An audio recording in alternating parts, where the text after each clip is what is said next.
Hi, and welcome to Effin Hormones, the podcast about perimenopause and beyond.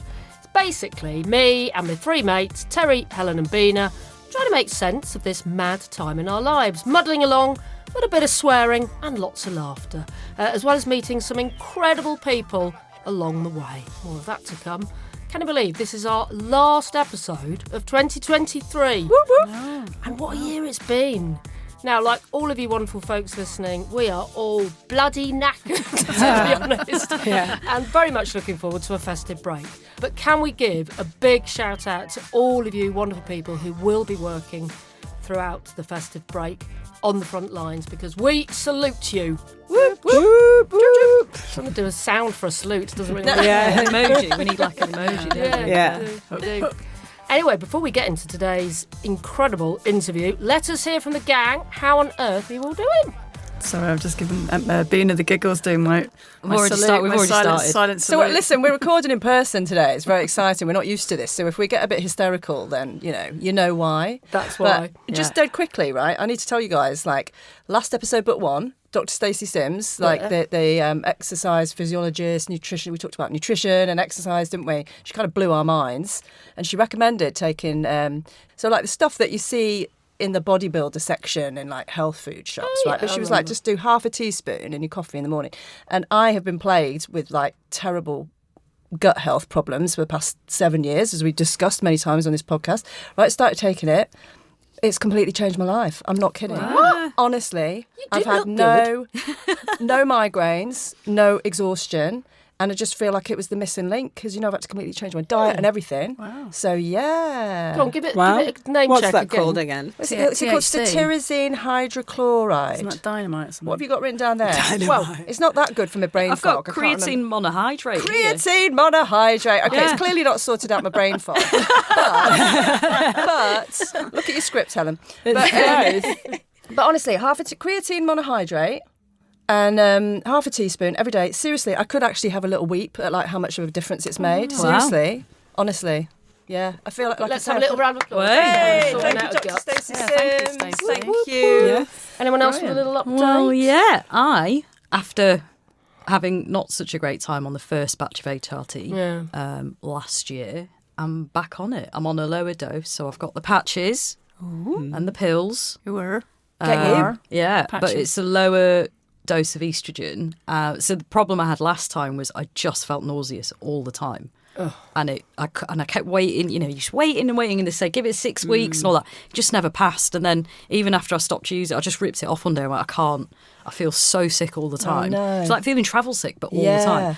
And then sort of was a bit scared. So my amazing GPs, and they are amazing, I contacted them again. I said, because I'm getting to the end of my tether again.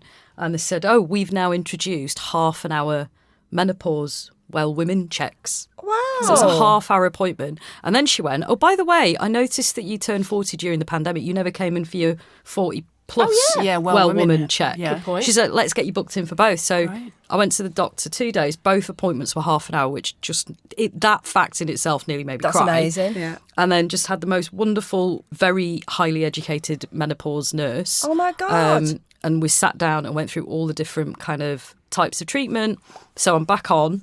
Feel much better. I've not had any side effects, no nausea, no anything. So it's starting out a very low dose of 25 Right, milligrams. round of applause for your GP. Yeah, man, my GP's amazing. Because that is not a common story No, for us, is it? nice Let's of a face positive it. NHS story. Yeah, as well. really, honestly, they're just fantastic. So, yeah, feeling loads Oh, better. And brilliant. so did you instantly, or how Do quickly you know did what? you start to feel the when benefits? I put the patches on, I'd say within, and I don't know how quick it's meant to be, but within 72 hours, I started to feel a difference. Wow. And she said there might be an acceleration because if you feel, particularly on my brain fog, so I'm much more alert, I'm much more in tune with conversations and things like that. I'm able to remember things because I've been through a massive phase of I have to write every single thing down because I forget it almost straight away, which is not great for work or any situation really.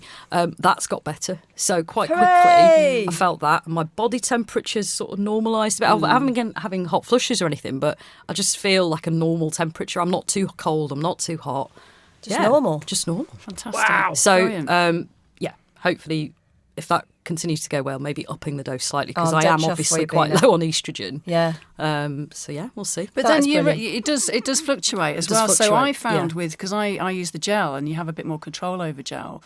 I have noticed there are times when I feel like I'm having enough, and there are some side effects you can get if you have too much estrogen, so like tenderness and things like that. That's so, what she was so saying. yes, So it's just you see start the to know first your 3 body. months. You Yeah, start to know that's what you exactly need. what I mean, she I've been said. on it over 3 years now, so you really do know what you Yeah, need. she was so. like, go buy a calendar, stick it on your Yeah. fridge, make sure you know, just really well. I mean, for all the episodes we've made, all the amazing people we spoke to, all the research we've done on our own selves, actually sitting down and having a human being tell you, like in very basic instructions, what you have to do was brilliant. It Yeah. was really And to good. know what you need to do as To well. know is what I need the to do. I fact know that so many of them don't Yeah, is and I amazing. know why It's I need really to do good. it as well. Yeah. You know. Brilliant. More of that, please. Yeah. Very good. So thank you, Definitely. NHS. Well done. Any updates, Terry, or are you just happily Same old, trot- same old. Trundling along as you do. Good. Yeah. I'm looking fabulous in your eyeshadow this evening. Oh, man, that's like made my, it that's look my big dulled bags. up. We're going out for I've had curry a- after this. I've had a sinus infection. That's my big bags. My big bags under my eyes. You're looking lovely, About darling. you? Looking good. I don't really have a serious update, only to say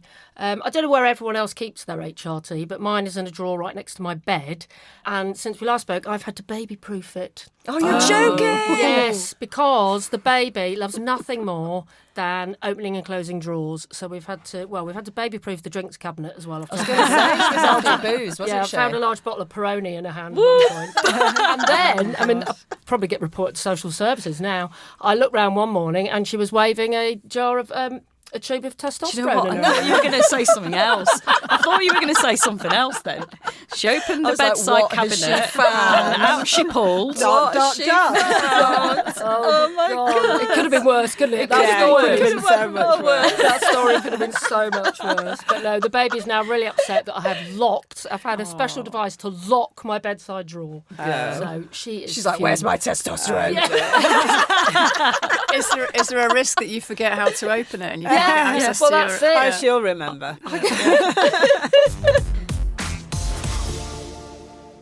Anyway, right. It must be time for this episode's guest. Watch out, we've got a big introduction here. Now, listen, for those of you that have a history like raving like us, whoop whoop, you'll know DJ Paulette is a bit of a hallowed figure. Get this, described by Maxine Peake as an icon, trailblazer, activist, warrior, DJ Paulette really is a true pioneer in the music scene. She started her illustrious career in early 90s Manchester against the backdrop of things like Section 28, the AIDS crisis, the poll tax riots. She was one of the Hacienda's first female DJs, and she really catapulted to global superstar status, living and performing in countries the world over. Now, in her mid-50s, and after a career spanning over 30 years, she's committed her story to paper in her much-anticipated book, Welcome to the Club, The Life and Lessons of a Black Woman DJ. And in it, DJ Paulette candidly reflects on the highs and lows of her life and her career, giving insight into what it is to be a northern black woman in a world marred by classism, racism and misogyny. And boy, she had a ride with her hormones along the way. Not those effing things. Yeah. Navigating the trials and tribulations of peri and menopause for over 15 years while maintaining her status as queen of the dance floor. A line in her book states, "We are the pioneers, the foot soldiers who struck out alone in uncharted territory, keeping a few steps ahead of the rest, striding over rough terrain, inadvertently or intentionally clearing the path for others to follow." She unapologetically continues to do just that, owning exactly who she is today and paving the way for the next generation. Her own light shining brighter than ever. Oh. Welcome, DJ Paulette. Welcome. Welcome to Effin Hormones. It's like that was pin drop introduction. Oh, Thank you I very feel a bit much for that. emotional after listening. I feel a bit emotional Very after all that. emotional. You have lived a life, But Paulette. it's true. It's true. And it's always really weird thinking about it because, first of all, I'm still living, so it's not over yet. You are still here. So it's like, oh, A life this is well really lived and great. still living. You know, Yeah. when I started writing the book, people were like, are you stopping DJing or are you going to die? Is there something serious? It's like, no, this is like the end of one chapter and the beginning of another. It's not, but, you know, it's just time to write something about it. It's time to share it. And then there's always that question about legacy? How are we going to take what we've learned and make it useful to anyone, first of all, that wants to do what I've done, but also make it useful to anyone that hasn't done what I do, but can see the resonances and the similarities in between just the way women work and navigate this beautiful, effed up world that we're living in. And I just wanted to write something that had an every person appeal. Even though I'm a DJ, it's a job just like anyone else's job. And to get some kind of, to put some kind of rubber stamp on the DJing is a job, it's not a hobby, it's not something that the government can pass over, because it's a job that we all work really hard to do. Yeah. And in the other way, it's like, it's also a job like a teacher, a doctor, a nurse, or whatever. We have hours, we do tasks, we, better ourselves. We have experiences that are all very similar to lots of people. So I just wanted to write about it. It's a craft. But I did notice at one point in the book, you said you just get asked or told so many times, I bet you've never done a hard day's work in your life. I it's still all get just glamour. crazy. Still people do ask that question and they think, it's a really glamorous job, and it's not work. It's not real work. And I wanted to make a point of also telling people that there's a lot that goes in behind.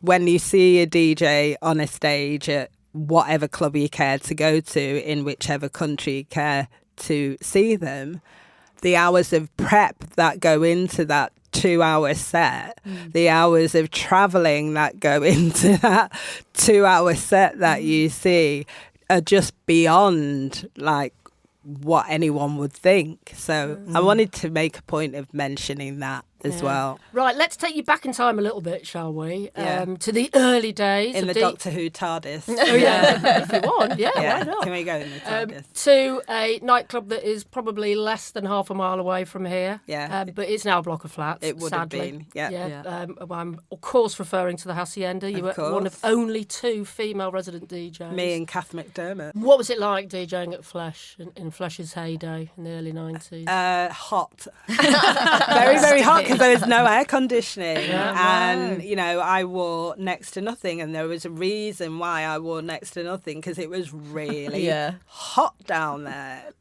There was a Club 69 record out called "Let Me Be Your Underwear." So one of the cries that people had was the lyric from that record going, "Take your jeans off," and it was, it would be the point where we'd all start stripping off because it was getting so hot and there was sweat dripping from the ceiling. Yeah. See, I remember clubs like this in the 90s. Yeah, this is how it was great, downstairs. And like a lot of people will go, "What second room?" Because sometimes, people would just stay upstairs all night. But IYK, if you know. Yeah. Yeah, You no. know. Yeah. And the people that knew Especially in a came club, right? downstairs. Yeah. There was the mezzanine, and then you came all the way downstairs, and the gay traitor was turned into the pussy parlour, which was where I held court, and for 4.5 years, wearing next to nothing because it was really hot and the floors were really slidey, and my vinyl spent a lot of time on the floor because people would be dancing on the chairs behind me and on the bar behind me, and they'd knock my record box off, and all my records would go skidding over the floor in wet. No, serious. Like wet, and It break was like as well. a western. It was like a western. And it was the days where So people funny. smoked inside and as well. people smoked inside. No, it was everything. It was just, but it was amazing. And then there were crowds of people. So there's like the Liverpool set that would come down, the Sheffield set. With Well, I have to say that was me. Yeah, you go. So I was at university in Liverpool at the time, and then we heard about this amazing nightclub and the it wasn't even called the LGBT wasn't, Society. yeah. It would have been the Lesbian and Gay Society. We'd rent a minibus, which then turned into a huge coach, yeah. and we'd get the coach over from Liverpool, and we'd all come to Flesh, and we absolutely loved it, and still managed to get to our lectures the next morning at 9. I don't know how. None See, of us this is would why have you any can't clue. do that. Because I was studying for my degree at the time, and it was last Wednesday of every month, and I was studying for my degree, and I never missed a day. Wow. What were you studying? English. Which is quite a where the contrast. book comes from. That's why I did a degree in English. I've always been a writer. I've written since I was very small. So I was studying for my degree when I became a DJ at Manchester Met. You see me pointing like people know where we are because they can hear. It's just like I'm pointing that way. It's that way, the Hacienda. It's that way, the Hacienda. And the I do remember a university's very over there. late night in the Hacienda and thinking, oh my God, I'm never going to get to film studies in the morning. And then I bumped into my lecturer who was giving the lecture at 9 a.m. the next morning in Liverpool. A guy called Sean. In Flesh? In Flesh. Yeah. And he was giving the lecture the next morning. I was like, oh my God, if you're giving that lecture tomorrow morning, I'm going to be at your lecture. Amazing. But like I was so impressed. It's been so because you mentioned the TARDIS right at the start as well. Like Russell T Davies has talked about how influential he was Flesh there. was. He was there. Yeah, I mean, I was just going to say, right, you know, and all for of that our entire scene, international listeners, like, because I mean, we're all sort of steeped in this knowledge because, like, Yes, the we are. Hacienda was just such a massive thing. Like, do you want to just sort of describe the importance and the impact of the Hacienda? Yeah, for I our- mean, the interesting thing, first of all, for the party Flesh to be in existence, the Hacienda in all of its existence, the first 9 years of existence, there wasn't gay anything. Mm-hmm. It was very straight, white, not really mixed at all. You know, a little bit mixed. First resident was obviously Hugh and Clark, so it was a little bit black, a little bit soul, but eventually that kind of went, and it was mainly white, and then rave, Second Summer of Love, 89, and then it was closed in 1990. It was closed down. And drugs and stuff. what came when it reopened was there was the decision and the awareness to put on a gay night, first of all, to get the gangs away, because they knew the gangs wouldn't come if that was there. And also to bring a bit more of the colour back into and the sexiness back into clubbing and music, and the kind of decadence and the show, the presentation back into it. And then Flesh started with this big fanfare of it's queer up north. Suddenly it put queer on the map, on the not just the British map, but on the international map. And we were coming with that attitude off the back of Section 28, which was saying that, you know, you couldn't talk about anything same sex in schools. You couldn't. It was like a book burning. You couldn't have any books that mentioned anything homosexual or gay or anything like was that. the age of consent as well? Still and the wasn't age of 18, consent was was it? 21. 21, wasn't it? yeah, Yeah. it's still. For men. 21. Lesbians don't exist, of course. Yeah, of course they don't, yeah. But then, and that was also where Flesh was flying in the face of what we could and could not do, because the age of, you know, the age of admission and alcohol was 18. Yeah. So by running the night, because we're encouraging people to come and meet like-minded people and celebrate and maybe cop off. Yeah. At 18. So we are breaking the law. Yeah. See, my brother specifically moved to Manchester just so that he could go to the Hacienda. We were living in Germany. Yeah. I remember this International Time magazine, right, when he was in sixth form, and there was a picture of a raver on the front cover, and it was the Hacienda. So my brother went to Salford Tech, then became Salford Uni. We came to see him one time, and I can remember he was talking about Flesh, and he was buying all these amazing clothes because he's not gay, because they were just desperate to come because it was so incredible. And that's what else Flesh did. I cannot stress enough about how it encouraged the mixing of the tribes, and not just the mixing of the tribes, white, black, but lesbians and gays in a club at the same time, excuse me, in Manchester in 1991-92. Yeah. Rare. You know, we all had our own places and corners to go to. Having the two together had never really been, well, it had never been done before. Speak to Paul Cons, he'll tell you. When you talk about flesh, and people will listen to it with a 2023 mindset where it's cool to be gay. You can walk down the street with kissing your girlfriend or your partner, whatever. You Not quite there yet. Yeah, but you can if you want to. If you did it in 1992, you get smacked. you get your head kicked in. Yeah, totally. And you get arrested. And you get arrested because the police here were anti-gay. No, I remember. James Anderton is an out-and-out, GMP. in the press, GMP. front page, homophobe. Yeah, I remember all that. Yeah, he used to pinpoint the gay clubs anyway. Yeah. He'd And go raid in them. and raid them. Yeah.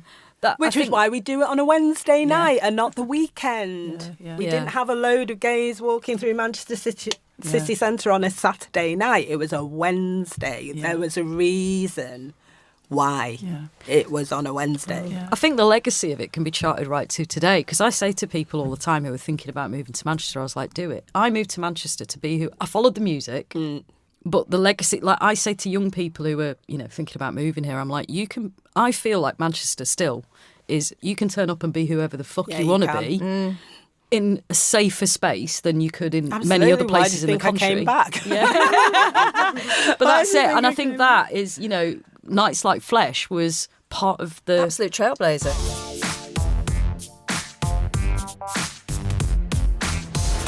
So we could talk about the Hacienda all night, but we will move it on a little We bit. could, but there's plenty more to There discuss. is, because then, of course, your career took off and you moved to London and then Paris. What were those experiences like? Yeah, London was incredible. I mean, I moved to London because I was given a residency at the Zap Club in Brighton every Saturday. It was a weekly residency. So Carl Cox had the Friday, I had the Saturday. So it made sense to go because it was just like this prestigious club and I'm headlining. I've gone from never having DJed before to DJing at the Hacienda to being given this residency. And I'm earning weekly money. So I thought, I'll move to London then without thinking, I'm going to leave all my friends behind and what am I going to do? But I was DJing, I was earning money. So that's why I moved. And then I stayed in London for 10 years working various jobs. And then in 2004, I sold my flat. Because I bought a flat. I wish I hadn't now. What you mean? Because that would have been a nice nest egg now. But in 2004, it seemed like a good idea to sell it. And so I sold my flat and I moved to Paris and I lived there for 10 years and just saw a complete other side of the music industry because sometimes being the only one in the room is a good thing. And I flew like the most celebrated female DJ in that country for 10 years was me. And I won 2 awards and was nominated for a further 2, all voted for the public. I was being, top billing with David Guetta, Joachim Garraud, Martin Solveig, Bob Sinclair. I know them all very well. I was very often the only woman on the lineup alongside those people. And it was just a magnificent time. I just did super, super well. And then I lost it. Hello, menopause. Oh gosh. Hello, menopause. Hello, losing track of who you are, why you're there, what you want to do. It's like that moment in Zoolander when he looks in the pool and goes, who am I? And how old were you at that point, Paula? I was in perimenopause when I was 39 and we kind of tootled about with hormones and this and that for 2 years. But by the time I hit 41, it was clear, like my periods had stopped and medicine works a bit differently in France than it does in England. So they work more on prevention rather than cure. You see people about, you're more likely to see a gynae, as they call it, for having babies, not for menopause. Like, they want to deal with the creation of it, not with when it stops. So when my egg production stopped, my gynae said, I really don't need to see you anymore. There's nothing I can do. Gosh. Oh, right. And were you aware of what was going on? Because 39 No, 41 because is I quite didn't. young. I Yeah. didn't really know what was going to happen next, but I knew that my periods had stopped, my egg production had stopped, and I could now no longer see the gynecologist I was with. I had to see a different one. And also, I'm doing this in French. Yeah. And what kind of symptoms were you having then? There was a day when it's just a funny, really funny memory. I mean, it's not funny, it's terrifying. But it was Christmas. It will have been just before my 41st birthday. And I'm standing in the post office near where I lived with a pile of Christmas presents that I'm sending to the UK. And it's snowing outside, so I've got a big yellow puffer jacket on, scarf, hat, gloves, whole thing. And I'm standing in the queue and I just started getting really uncomfortable. It's like, oh God, am I coming down with something? Because I just suddenly started to get really hot. So I'm kind of suffering it for a bit, but it wasn't slowing down. The heat was just getting more and more intense. And the more I panicked, the hotter I was getting. So it's just like, oh my God, I'm going to... And you really feel like there's an exocet inside your spine. It's like, where is that heat coming from? So the hat comes off, scarf comes off, the glove comes off, my coat's open like that. And I'm still getting hot. So the coat comes off. And I'm like juggling I was going to these say, where's all the presents? presents? And the queue is just really long. And anyone who knows anything about France will know that the queue at the La Poste is like, that is the torture you do never, ever want to undergo any day of the week. La Poste is the worst. And I'm standing there and I like my coat's off and then it's still getting hotter and hotter and hotter. So it's like, oh God, I'm going to have to take my T-shirt off. And I'm in the queue. I'm like, this is ridiculous, but it's coming off. I'm too hot. So I took I had a long sleeve T-shirt on. So I'm Where you realise you've got in my nothing bra. on. No way! Oh my God. And then I'm just starting sweating and people are looking at me, like twitching in the queue, like, what's wrong with this lunatic woman? It's like there's nothing I could do because I'm just getting hotter and hotter and hotter. And then the next thing, the sweat came. I'm like, what is happening to me? I looked like I'd stepped out of the shower. I was soaking wet, absolutely soaking wet. And I'm like, right, I am either coming down with some lurgy that has not been defined by anyone, or this could be the menopause. And I had a kind of inkling that this might be what I was going to go through for the next however long. But I thought, oh, it'll subside. And it did subside. And I put all my clothes back on and people started tutting in the queue and posted my packages and nobody said anything. They weren't fanning you with the letters. And, and then I kind of stood to one side and put all my clothes back on and thought, what do? You just got to style it out. So I just walked out. And I thought, you know what, either... if I'm ill, this will keep going. And it didn't happen the next day. So I thought, I must be better. And then the weekend came and I'm DJing and I drank a glass of champagne and boom, in came this hot flash again, which was like, wow, is this going to keep happening? And on the Sunday I went home and I just called my sister. I'm like, Audrey... I know you've been talking about like hot flashes or anything, but what's the menopause? Like what? And she said, well, I've been in this for quite a few years, so be prepared. It could be 1 year or it could be forever. It's different for everyone. So I sit here saying I've not had any HRT, but I have been in and out because it's in phases. So I've been in and out of this for the last 15 years. Oh, gosh, that's a long time. Oh my God. And is it something that your mum ever taught you about? No, never. But my mum never even did the period chat. I'm still waiting for that. Still waiting for the period chat. Still waiting for the birds and bees chat. She never did any of that. It was just like you figured it out yourself.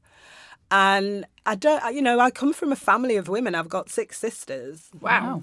And none of us have ever actually sat there and gone, hey, we've just not actually had a family powwow about life, this thing called menopause. We've never actually openly discussed it with each other. I think we've all had little, off stage left. Yeah. Prithee. That would be good to get you in the room together. That'd be quite fun. But thinking about it, maybe we should have, maybe it would have made everything so much easier, but we've all kind of gone through our menopausal journeys singularly and on our own. So, Paulette, just give us a sense of, because, I can remember back in the day, I'm a 90s clubber, and female DJs were rare, right? And from my perception of it, that it was quite a misogynistic world. Yeah, very. Yeah? And you've blazed this trail in this area, achieved this success, still very often the only woman. So what was that like? I mean, how did that, being menopausal in a world that's already misogynistic and you're blazing this trail as a woman on your own? That's the point where I started to get edged out. Right. Body changes, hair changes, all of a sudden you're considered older. Okay. This doesn't happen for guys, by the way. No, clearly not. No. That's one of the It reasons really why we do this doesn't. podcast. It doesn't happen for men. And I was having this discussion earlier with someone where, they will still put Carl Cox on the cover of a magazine. He's over 60. They'll put Pete Tong on the cover of a magazine. He's over 60.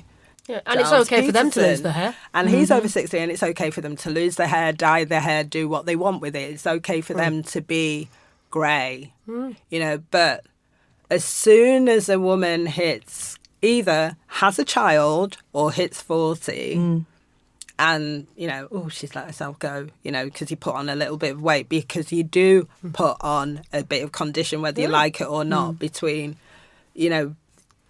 the end of your 30s and the beginning of your 40s, you put on 3 pounds, and it happens again, the end of your 40s going into your 50s, you put on weight. There's nothing you can do to stop that. That's like a biological biology, fact isn't it? of life, for women, that your body changes.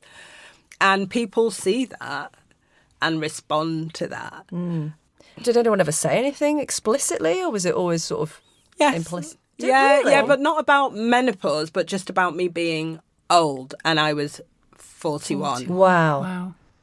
So what kind of things So did you hear? these kind of And what's things nuts is kind it's of not that long ago. contributed to me realising that I was not going to last very long in France. If people felt I was old when I was 41, 42, my job, the time left for me there to do what I wanted to do was really limited. It's like, actually, I'm being kind of pushed out here. And rather than fight it, which I should have done, I left and went to Spain. I went to Ibiza in 2013. But in that period, obviously you come into terms with your body changing. Yeah, and I lost the plot as well a bit. Yeah. I have to admit, menopause for me, the beginning of it was just the craziness. I just Emotions up and it's down. almost like you feel like you've lost your mind. It's there is a rage that comes from nowhere, which you can all attest to that, in the car or in the taxi or putting the bin out or somebody said something or I remember one day a neighbour knocked on my door one day and it was snowing. Another day when it was snowing. I was going to say, you always menopause and snow. Yeah. I know. And I always have my house is really hot, so I'm dressed in shorts. And he asked me something to go down to the cave, and I stepped outside, my door clacked shut. So I got locked out. Oh, no. And I didn't have any keys. And I lost it. I went exocet. I don't You even can swear, know. by the way. Oh, yeah, I don't you can even know. swear I here. don't even know where this Regan person came from. Oh, God.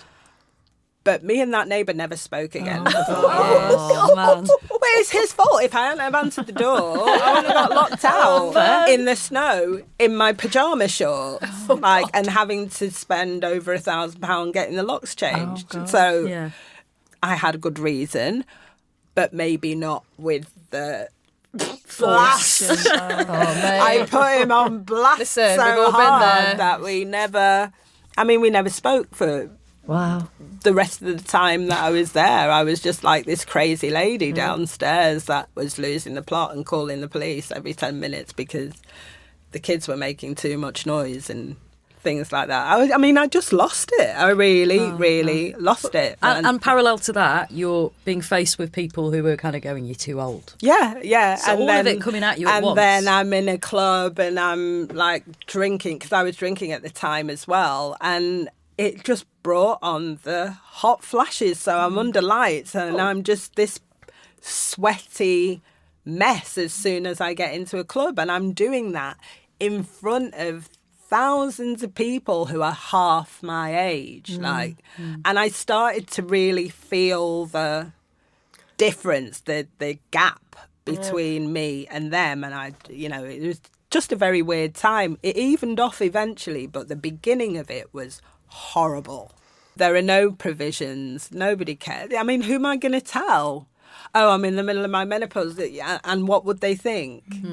At the time when I started into my menopause, so 2007, nobody was talking about it openly then. No one was talking about it. I mean, we're lucky they're doing it now. We're lucky they're even doing it now, and this is 16 years later. Yeah. So for me to want to try and address it, I couldn't even address it with my booking agent. My booking agent thought I was losing my mind, and she gave me the number for a psychiatrist. Really? A psy, yes. Voilà mon numéro de mon psy. Oh, wow. Here's my psychiatrist number. And I saw many different psychiatrists. I mean, did the psychiatrist have any kind of insight into what you were going through? Oh, I saw lots of different ones. No, they didn't. No, they didn't. But also, I'm doing psychiatry in French. French. Yeah. It wasn't even really touching what was wrong with me, because I didn't have the vocabulary to God, it's bad enough as it is. what was happening for me and Wow. what my feelings were. I could say, oh, this is happening, but I couldn't articulate the emotions underneath it. And I couldn't say why. So it was all very frustrating and all very lost. So was it that brought you back to the UK, Paulette? Yeah, it was. Because, I lost sight of myself very much. And I knew the only way I could get back to being even remotely anywhere like myself was to come back and kind of break it all down and start building it up around people who, first of all, could understand me. Because I also did psychiatry in Spain as well, and that was a right old number. Because when you moved to if I think I Ibiza? can speak French, I really can't speak Spanish. So it's just like, wow, what am Was I that in doing Ibiza? here? Do you know, that Yeah. must have felt incredibly lonely. It was. It's the loneliest time of my life, because I just felt like nobody understood what I was going through, and I knew. Even my booking agent thought I was mad. Did you understand yourself that this might have been menopause, or did you think you were going mad? I thought I was going mad. And then when I came back to the UK, I was like, oh my God. And it was a bit of a light bulb moment. Like, I've been going through all that, but absolutely nobody said it's this. Yeah. And it kind of took me piecing the symptoms and the moments and the kind of crazy writing in my diary, like I have lost it, but I haven't lost it because there was sense in everything that I was writing. So I could kind of piece the puzzle together that way. But wow, what a ride that was. That was just crazy. Because, I'm doing my job, I'm playing music, and feeling like I am so different to all of these people, because there was something happening. I knew there was something happening and there was something changing me, but I couldn't really, there wasn't an anchor for me to really hold on to. You probably had no colleagues to talk about it. Not many menopausal other DJs out there I didn't working. know that there was any really one woman around me, or everybody else around me was male. So I didn't have anyone to discuss it with. And then when I came home, I came home very kind of sporadically, and I came home less when I was going through it. So my family just thought, oh, she's all Miss La-di-da doing so well, blah-de-blah, she's forgotten us. I mean, it wasn't that. It's just like, I It was like you was weren't losing there. my mind. I was just like, what? It sounds terrifying as well as being lonely. It sounds like a very scary experience. And it was a split experience as well, because I just kind of split myself. So when I was home, I was going through this craziness, and then when I was at work, no one could see the joins. So nobody really could see that I was struggling. Masking. Put a how you're mask on. feeling. Yeah. It's called Gosh. dissociation.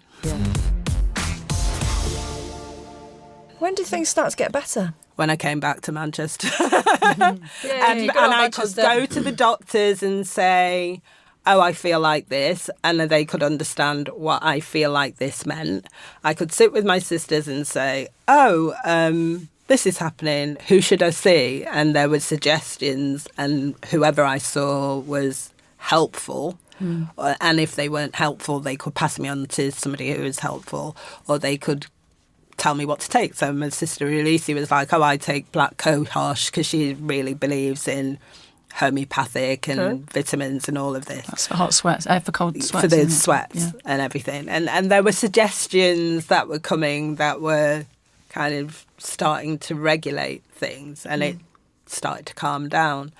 And I think it also calmed down a bit because the stress was less. Yeah. And you're surrounded by people And I'm who know surrounded you. by people who know. Yeah. But you decided not to go down the HRT route. I've got glaucoma, so they don't recommend HRT really for people with glaucoma. But do you feel like everything else you're doing has improved it? Yeah, I do. I mean, I do a lot of sport. Not crazy because I'm a bit of a lazy one. I've got a gym membership I never use, but I go for walks every day. Yeah. I mean, it's like Kind of comforts me to hear it you say kind that. of worked out last year that I think I probably went swimming maybe 6 or 7 times. So when I work out how much the gym money that membership- swim how much costs. that swim costs, I better have done at least 50 lengths. Otherwise, it's not worth Yeah, it. that's but like I 50 do. quid per length. 6 or 7 times more than I have. Listen, from my perspective now is like, because I mean, I haven't gone clubbing for years because I'm working, I've got a kid, and do you know what I mean? There will come a time when I will go back to clubbing, but just at the moment it's, You've been to a baby rave, haven't you? Oh, I used to take my little one to raves, Yeah. the baby I have. raves. Yeah. Yeah, Same thing, yeah. isn't it? Yeah. Yeah, A bit different. Not really. Same but different. Let's go. So my perspective of like the dance music world now is that things have changed and have got a lot better and opened up a lot with respect You still to. can't talk about menopause though. For DJs, female DJs. Yeah, you're not. joking. Yeah, okay. Listen, You are that's probably a joking. step too far, isn't it? But I remember. So, for example, I've got young people on my team. They love dance music. We talk about dance music. I'm like, who are your favourite DJs, right? Yeah. And without skipping a bit, he said Annie Mac, right? Yeah. And Annie Mac's 45, Yeah. right? Blessed Madonna's like in her 40s, Yeah. isn't she? Yeah. And I do feel that female DJs in their 40s are being lauded and respected, and More so now. Yeah. So do you think it is getting better? Yeah, I think it is changing. But I think it's interesting that Annie Mac and Blessed Madonna can be open about their ages, but Honey Dijon won't discuss it. Okay. It's a bit different for black people. Okay. Why do you think that is? Slightly different for black people. And I don't hide my age, but I know how hard it is to get on lineups. Right. Right. So there's still a lot of ageism. Yes. Racism, misogyny. Less the racism, but ageism, I think, is at Right. play. Yeah. Certainly. Yeah. It's easier for... Yeah, it just is easier. I mean, listen, I'm not expecting sort of, female DJs in their 40s and 50s to go around, talking about their career and talking about menopause as well. Do you know what I mean? Yeah, but we I kind of suppose- should to normalise it and Yeah, I'm make glad it... to hear you say that. And make it okay. Make it because fine, we should yeah. be able to enjoy our later years career. And if we don't discuss it for everybody, it doesn't matter whether you're a doctor, surgeon, artist, whether you work in management for Morrison's or Asda, you should be able to talk about these changes. Feel okay about talking about it. And it be okay to have this discussion openly in your office with your management team. You should be able to talk about what that represents for you, and maybe you might need a mental health day, maybe someone else might need a mental health day where they just need or they just need a time out, or you need to put a safe space in. These are all fabulous ideas. I'm loving that. You need to put a safe space on your floor so that if someone is having like this, oh my God, I'm losing my mind, I need to just take 10 minutes, that they've got somewhere to go and either punch a wall, like put a punching bag in the room and just get something out. But we should be able to talk about it, because guess what? It is a blessing getting old. Some people don't get here. Yeah, so true. Yeah. And, we've just come through two of the worst years of losing people through the pandemic that the world globally has ever experienced. So if we can't talk about the ageing process, we are in trouble. Yeah. Do you think your life would have panned out differently if we'd had the menopause revolution sort of 20 years before and you'd known what you were facing? Yeah, I think it would have been very different, because I think people would have understood more, or they just, somebody would have taken me to one side and said, hey, do you want to discuss it? Or, there's somewhere you can go, or here's a number, or you're not all going those mad. things, or just simply, you're not going mad. You're just having your menopause. You're just going into that phase. If I'd have understood it a bit better, it would have made a difference to how I left certain places. How I left Paris, certainly it would have made a difference if I'd have understood that was a contributing factor. Do you remember we had a guest on, Sue Devaney, who's in Corrie, and she talked about, she got to the point where she lost it and then she built it back up again. Which is exactly what I've done. But I think half the battle is knowing that, not that you go mad, it's probably not the best term, but like if you're going through mental health crisis as part of your menopause, knowing that that's part of it, or it can be for some women, because it is for some women. Exactly. Knowing that there is help, and there are people who now can help, and there are doctors who can help. But not knowing what it is in the first place. It's terrifying. And also knowing that you're going to come back from it. Yes, that exactly. It's not exactly. an end, Because even if you do go mad, you do come back. It would have been different, I think, if I'd have known that and been able to relax into it and think, okay, right, this is happening, which is like what I'm like now with it. When these moments come, it's like, I'm not having to second guess and think, am I going mad? Is this but mental? It's the fear of losing the pot, or fear of losing it, that escalates it and makes it worse, isn't it? When you don't know what's happening. Yeah. And then I've also actually physically lost it, so I know the difference now. I know the difference. It helps having something to judge it against. Yeah. How is it all sitting with you now? You've got this book coming out. You're on Six Music. You're doing these amazing things. You were at, was it Homo Electric? Was it with Bessie Madonna the other week? Now, here's the thing, which I recount an event that happened around 2012. I think I was at the Amsterdam dance event, 2012. It was 2011 or 2012. I was sitting around a dinner table with a really big Ibiza promoter, a really big sort of party promoter, global, and a booking agent. They were all male, and there was me sitting around this dinner table. And one of them turned to me and said, Paulette, there is no booker that is going to book a black female DJ with grey hair. Oh my God. What? Fuck's sake. Without blinking. Jesus. And is he still alive? Yeah, still alive, still booking people, still doing whatever, still really important, still really powerful. And before I'd had chance to even reply, the other two burst out laughing and thought it was funny. Oh my God. And it was like, this was the point where I'd handed in my notice to the radio station, my booking agent, the club I was resident at. I was moving to Ibiza. The decision was already made. My flat was handed in and everything. And I was like, what? You're now telling me that I can't work because I'm too old and it's 2012? It's insane. Now, if I had... I believed it for a couple of years because, for the years I was in Ibiza, it was actually really true. I couldn't get arrested. It was just horrible. I could have probably got arrested, but I'd have had to do something really illegal. But I couldn't get arrested with work because, just nobody could see me. And the age thing was really present.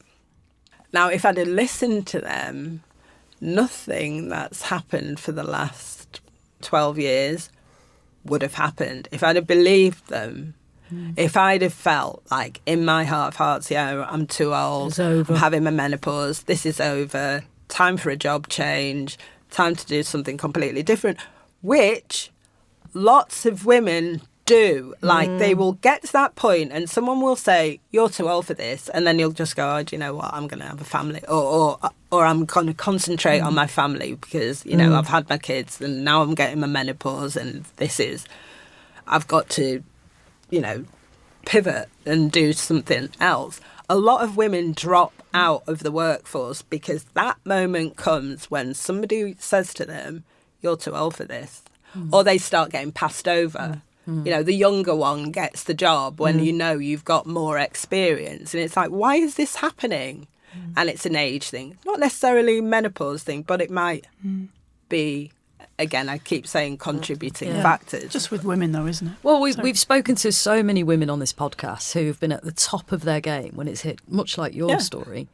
And that's when it's come crashing down, and it's that fortitude to kind of go, Actually, no. Fuck that. And that is exactly what I said. It was a big fuck that because I know what I'm good at. I know what I can do. I know I'm good at what I can do. And I know whatever's in my brain. I don't even know what I'm capable of, but I know I'm capable of lots of things and way more than people are giving me the credit for. So I just came back like a lion and thought, you know what? Fuck you, and fuck Yay! Woo! Yes! And that's what I've done. And I came back and I started talking to the press about it. And that's when I started working with Camilla Raimido and we started putting articles out about ageism and music industry and whatever challenges I'd experienced. I mean, it was a brave thing to do and also very stupid. But I thought, how can you get less than no work? Well, you can get less than no work forever. But I just thought I was willing to take a chance and start making a noise about it. And this is why I say we have to have those discussions. We have to put it out there. If we don't, then the discussion never happens. And this cycle continues. Yeah. Where women only get so far and then they get to their 40s and they drop out, or it takes a really strong woman to really rise above it and make that leap from middle management to upper boardroom level or whatever.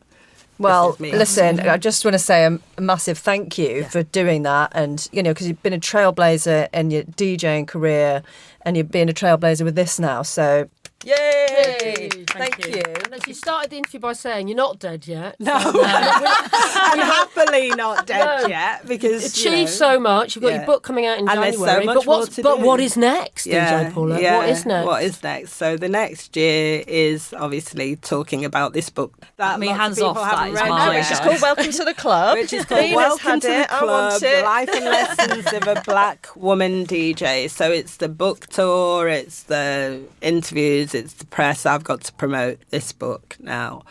But then I'm starting thinking about book 2. Which Wow. I'm kind of kicking a few ideas about. And then, I really been focused on trying to get the radio done because I've always wanted my own show. And then DJing just continues because I'm really good at it. Thank you for attest to fighting. that. Seriously. I have been dancing to your music since I was, probably a teenager or early 20s, and I'm still dancing to it now. But that was the that's amazing. nicest thing when at Pride this year. and seeing you front row with the biggest grin on your face going, you're smashing it. Thanks, Emma.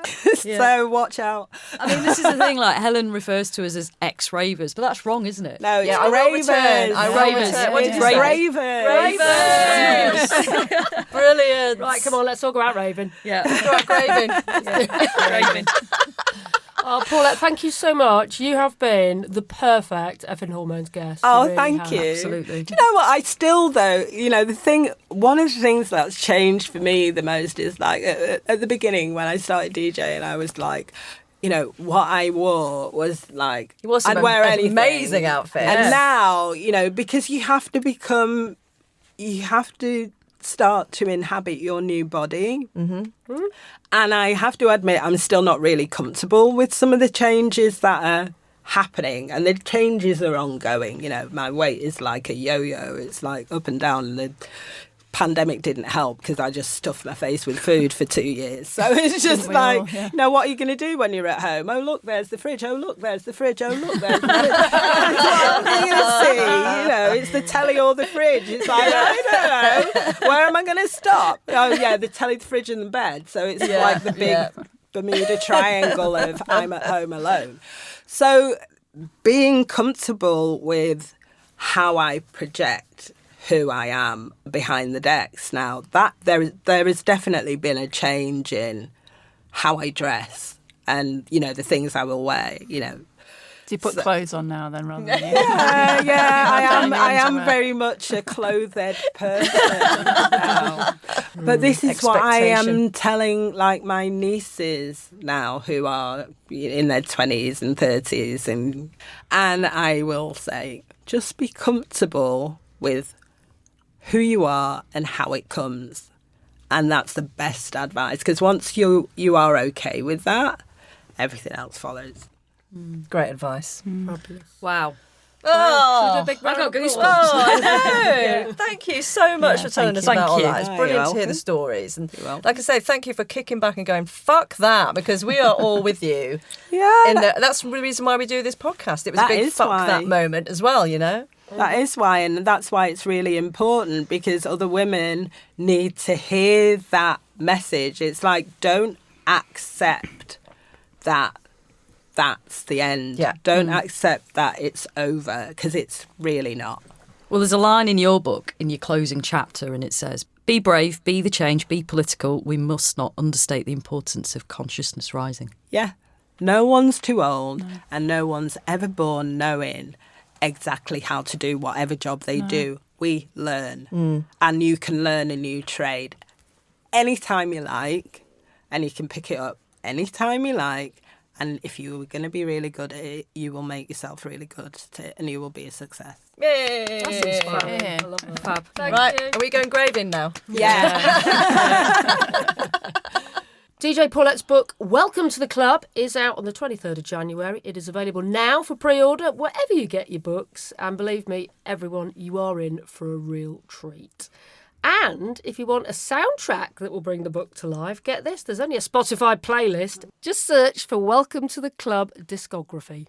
Bingo. Well, that's it for this episode and for Effin Hormones in 2023. Just want to give a quick shout out. Today we are recording in person at Reform Radio. Big round of applause for our engineer today, Jamie. Thank you, Jamie. Big shout out to Thanks, Reform Jamie. Radio. Reform Radio are a Manchester-based social enterprise. They're an awesome radio station. DJ Paulette is a that's regular. that. Yeah, thank you. And but also it's a fantastic initiative. It's a social enterprise that supports young people into employment using the power of radio to get them there. So if anyone's feeling generous for Christmas, Reform Radio have recently launched a Ko-Fi, which is where you can donate. And to find it, it's ko-fi.com/Reform Radio. They're good guys. Great Support. stuff. Thanks, Reform. That's where I came through. Brilliant. And thank you for all your support this year, for listening, for all your messages, and a massive thank you as well if you've donated some money to our GoFundMe page at effinhormones.com. And if you can, follow, rate, review, and share this podcast. It really will help others to find us. Right, that's it. We wish you all a wonderful and restful Christmas break. Ho, ho. We have jingle bells. Yeah. We'll add them on. Helen, add jingle bells on at this point. Yeah. Okay. Yeah. Ho, ho, ho. Merry Christmas. Merry Christmas. God blesses everyone. All right, Tiny Tim. Or Tiny Terry. Not that tiny.